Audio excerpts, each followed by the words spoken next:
Have you ever felt that icy shock? Someone online threatens to expose your private images unless you comply, and you're suddenly terrified you may be facing something far worse than a one-off scam? The crime of sextortion, financial or sexual blackmail involving explicit material, surged in recent years, with more than 26,700 reports in 2023 alone to the National Center for Missing and Exploited Children. And when sextortion shifts from pixels to footsteps, it becomes real-world stalking. In this video, we'll explain when sextortion crosses into in-person stalking, what signs you should watch for, and what you must do next to protect yourself. We constantly upload educational videos like this one, so consider subscribing and turning on notifications to remain at the forefront of the latest expert advice in cybersecurity. The shift from manipulation to surveillance. Sextortion begins with someone online, often someone you believe you know, or someone posing as a friend or romantic interest, who persuades you to share intimate photos or videos. That image becomes the dagger. The perpetrator uses the threat of exposure, publishing the images, showing them to family, or posting them publicly to gain control. Over time, the manipulator tightens their grip, issuing demands for money, more images, or even meeting in person. That's the transition point. Once they know your real-world identity or location, or start using surveillance, the crime evolves into stalking, unwanted tracking, following, showing up, and digital or physical intrusion. What was once purely digital blackmail now spans into physical safety territory. From fake profiles to real-world threats, recognizing the red flags early. Here are 5 methods that are often used in these schemes. Catfishing or impersonation. Someone creates a fake profile, flirts, or befriends you, and then asks for explicit content. Moving to private platforms. Having initial contact on public social media, then shifting you to a messaging app with fewer protections where they control the conversation. Threatening exposure. After receiving content, the perpetrator says, "If you don't pay or send more, I'll share these with your friends or post them online." Doxing and stalking. The perpetrator starts collecting personal data, such as addresses, workplace, and social circle, and may begin monitoring or following you physically or digitally, turning into stalking. Escalation to offline contact.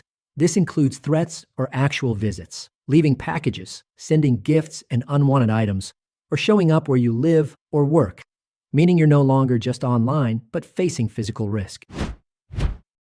Beyond the screen, the true impact of sextortion and stalking. Emotionally, victims often feel trapped, ashamed, and powerless, fearful their reputation, relationships, or career will be ruined if they don't comply. Practically, the effect expands. The initial blackmail may morph into surveillance, stalking, and physical harm. Here's a figure to help illustrate the scale of this growing crime.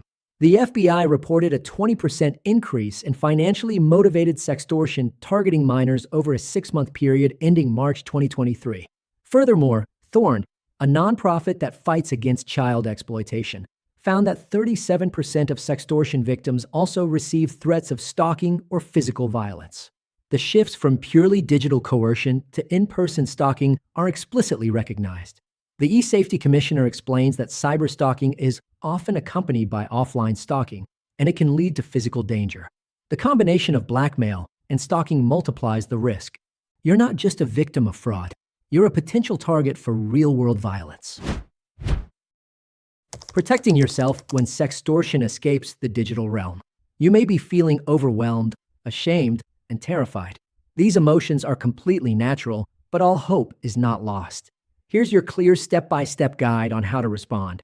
Pause all contact with the perpetrator. Do not send money, do not send more content, and do not engage further with threats. If you must respond, use delay tactics to buy yourself time to get help. Preserve all evidence. Screenshot usernames, chats, timestamps, payment attempts, threats, and any other relevant details. This data will be critical. Avoid blocking the perpetrator, as this can unintentionally delete or alter crucial evidence. Secure your devices and accounts. Change passwords. Enable 2-factor authentication. Check for spyware or tracking apps, and restrict location sharing. Analyze your network for any unusual or unauthorized activity. Document and report to law enforcement. Contact the online platform, your local police, and the FBI's Internet Crime Complaint Center or your country's equivalent. Make sure to mention that stalking behaviors may be involved. Reach out to specialized help. Contact organizations that assist victims of sextortion and stalking. These organizations can provide professional support and guidance for navigating this situation. You're not alone. Recovery is within reach. This is not your fault, and you don't need to face it alone. By acting quickly, preserving what you have, securing your space, and reaching out for help, you regain control. When sextortion crosses into stalking, the threats become more serious, but they are addressable. With evidence, support, and expert help, you can begin to resolve the crisis and protect your safety. You can find the assistance you need with the team at Blackmail.HelpLine. Call 888-634-1535 or visit blackmailhelpline.com today. You have the power to respond, recover, and rebuild. Helpful links and resources. To learn more, visit our website at blackmailhelpline.com. The link is in the description below. Feel free to leave a comment with your questions or call us directly at 888-634-1535. Thanks for watching. Please like and subscribe, and let us know in the comments if you'd like us to cover more cases like this. See you in the next video.